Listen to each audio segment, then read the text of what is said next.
आज राजस्थान पत्रिका में कोचिंग छात्रों की आत्महत्या से संबंधित एक समाचार प्रकाशित हुआ है। इस समाचार में कोचिंग छात्रों की आत्महत्या के कारण और कुछ उसके उपाय सुझाए गए हैं। सर्वप्रथम मैं राजस्थान पत्रिका की इस पहल का स्वागत करता हूं।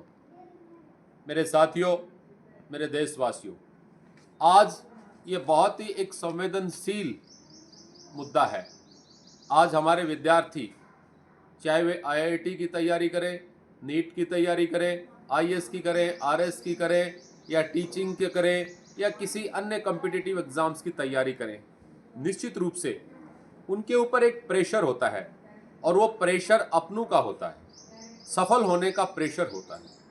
इस प्रेशर में कई बार कई विद्यार्थी कुछ ऐसा कुछ कर जाते हैं जिससे हमारी दुनिया खाली हो जाती है। मैं विद्यार्थियों से सिर्फ एक बात कहना चाहूँगा, जीवन की कोई भी परीक्षा, कोई भी रैंक, कोई भी नंबर आपकी ज़िंदगी से बढ़कर नहीं है। हम सब, पूरी दुनिया एक मकसद है कि हम कामयाब हों, आगे बढ़ें, लेकिन किसी परीक्षा में अपन सफल हों या किसी बड़े कॉम्पिटिटिव एग्ज़ाम्स में अपन अच्छी रैंक लेके आएँ, हम तभी सफल हों, ऐसा नहीं है।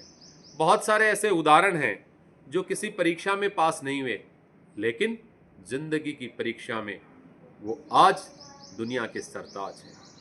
मेरे प्रिय विद्यार्थियों, अभिभावकों, शिक्षकगण और कोचिंग संस्थान के सभी इंस्टीट्यूट्स के ऑनर्स, मैं सिर्फ एक बात कहना चाहता हूँ, सफल होना हमारी एक सोच भी है और हमारा एक लक्ष्य भी है, लेकिन इस सफलता में से भटक कर या असफल होकर हम कुछ ऐसा करें या हमारे विद्यार्थी ऐसा करें जिससे उस विद्यार्थी के माता पिता की, दोस्तों की, रिश्तेदारों की दुनिया ही खत्म हो जाए, ऐसा कभी नहीं सोचना है। आपके अपने जो होते हैं विद्यार्थियों, वो आपके हमेशा अपने रहेंगे। आप कामयाब हो जाएंगे तो भी आपके माता पिता आपके होंगे, और अगर आप कामयाब किसी कारण से न भी हो पाए तो भी आपके माता पिता उतने ही प्यार के साथ आपको आगे बढ़ाने का एक नया रास्ता देंगे। असफलता आपका कोई रास्ता हो सकता है, लेकिन जीवन की मंजिल नहीं हो सकती है। बहुत सारे दुनिया में ऐसे लोग हुए हैं जिन्होंने एक असफलता को मात देते हुए दूसरे रास्ते को चुना और दुनिया में अपना नाम कमा के गए। मैं आज इस मौके पर जो विद्यार्थी दूर दराज माँ बाप से अलग हजारों किलोमीटर की दूरी तय करके किसी शहर में कोचिंग कर रहे हैं, चाहे वो नीट की करें, चाहे वो जेई की करें, उनको एक बात कहना चाहूँगा। मुझे पता है कि जब कोचिंग आपका छूटता है, आपका क्लासरूम छूटता है, आप घर के लिए जाते हैं, फ्लैट में जाते हैं, हॉस्टल में जाते हैं, पीजी में जाते हैं, तो आपको लगता है कि जाते ही उनके माता पिता मिलें, उनके रिलेटिव मिलें, उनसे बात करें, और जब आपको नहीं मिलते हैं तो एक डिप्रेशन आपके ऊपर हावी होता है। आप हमेशा अपने रूम में अपने माता पिता की, अपनों की एक फ़ोटो का ग्रुप रखें ताकि वो आपको ताकत दे। आप हमेशा एक बात हमेशा अपने जीवन में ये अपने दिमाग के साथ पक्की कर लें कि आपकी ज़िंदगी अकेली नहीं है। आपकी ज़िंदगी के साथ आपके बहुत सारे अपने जुड़े हुए होते हैं। आपके माता पिता, दादा दादी, नाना नानी, मामा मामी, चाचा चाची, एक पूरा परिवार, एक समाज, एक गांव, एक शहर, एक ज़िला, और साथ में इस देश का भविष्य जुड़ा हुआ होता है। तो प्लीज़, ये बात सही है कि कई बार जब आप अच्छा नहीं कर पाते हैं तो आप बहुत हाई डिप्रेशन में आ जाते हैं। आपको लगता है कि मेरा सब कुछ टूट गया, मेरा सब कुछ फिसल गया, मेरा सब कुछ निकल गया, लेकिन उस वक्त भी आपकी ज़िंदगी आपकी ही है। आपके आपके अपने ही रहेंगे। आप अपने लेवल पे जो कर सकते हैं उसे करने की कोशिश करें, उसे बेस्ट करने की कोशिश करें, इसे प्रेशर नहीं लें। मैंने पिछले 15 साल से जो बच्चे आईआईटीज़ में या नीट में जो फर्स्ट या टॉप 100 या टॉप 10 रैंक्स अचीव किए, मैंने उनकी बातों को सुना है, और उन्होंने कभी भी किसी भी एग्ज़ाम को प्रेशर नहीं लिया, उन्होंने इसे इंटरटेन किया, एंजॉय किया। आप कोई टॉपिक पढ़ते हैं, चाहे वो फिजिक्स का हो, चाहे वो केमिस्ट्री का हो, चाहे वो मैथमेटिक्स का हो, आप उसे इंटरटेन करिए, आप उसे एंजॉय करिए, आप उसके कॉन्सेप्ट की तय में जाकर कि ये यहाँ से ये हुआ, उसको करते करते जाएंगे तो एक स्टेज ऐसा आएगा कि आपको मुश्किल लगेगा नहीं। मुश्किल जब लगता है हम प्रेशर ले लेते हैं।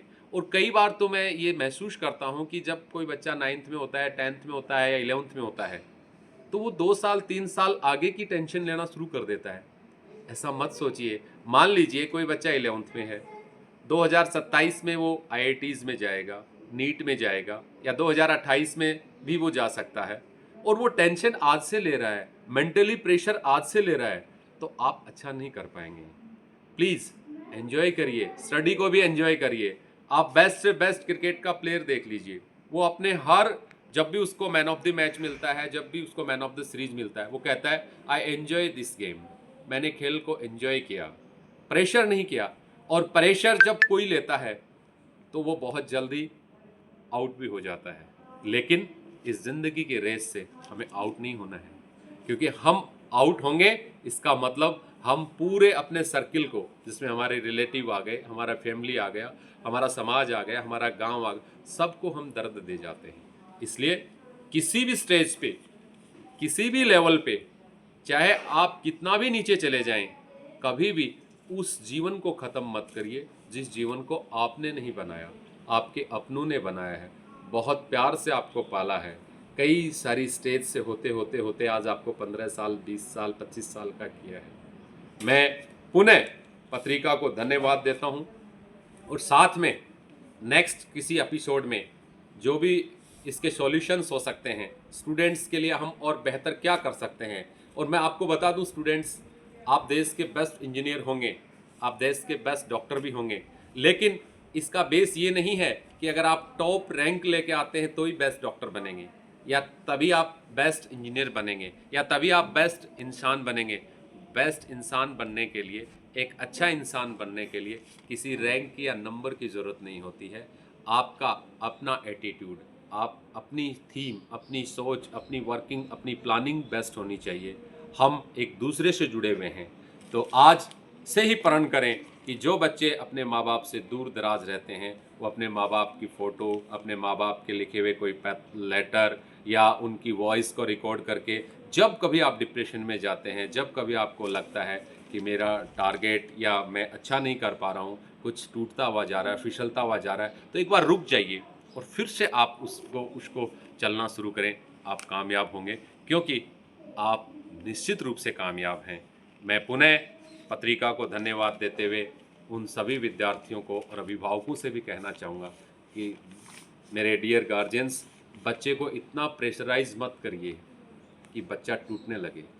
आप अपने सपने बच्चों पे इस कदर मत थोपिए। आपने किसी कंपटीशन के लिए बच्चे को भेज रखा है, बच्चा मशीन की तरह काम कर रहा है, अगर वो कुछ अच्छा नहीं भी कर पाए तो आप उसे प्यार दीजिए, आप उसे सपोर्ट दीजिए। आप आने वाले कल के लिए उसके कहिए कोई बात नहीं बेटा, अभी तेरा बाप जिंदा है। अगर कामयाब नहीं हो पाया तो क्या हुआ, नेक्स्ट स्टेज को चुनिए, दोबारा से जुटिए, आप एक दिन ज़रूर कामयाब होंगे। लेकिन आपके प्यार की, आपके भावनाओं की उस बच्चे को सबसे ज़्यादा ज़रूरत होती है जो आपसे हज़ारों किलोमीटर दूर है। पुनः सभी विद्यार्थियों को इस सेशन की, यानी नया सेशन शुरू हो चुका है 2025-26 की कंपटीशन की तैयारी करने वाले को बहुत बहुत बधाई, शुभकामनाओं के साथ हम किसी एक अच्छे सॉल्यूशन के साथ मिलेंगे। नेक्स्ट एपिसोड में मैं कुछ अपने व्यूज़ जो आपकी लाइफ को कहीं ना कहीं और अच्छा बना सकते हैं, आपके डिप्रेशन को थोड़ा कम कर सकते हैं, आपके अपनों को जो आप मिस करते हैं कि हम उनको किस तरीके से इस प्रॉब्लम से छुटकारा पाके हम अपने फोकस पे ध्यान देते हुए बेस्ट कर सकते हैं। शुभकामनाओं के साथ आपका अपना संदीप काजल।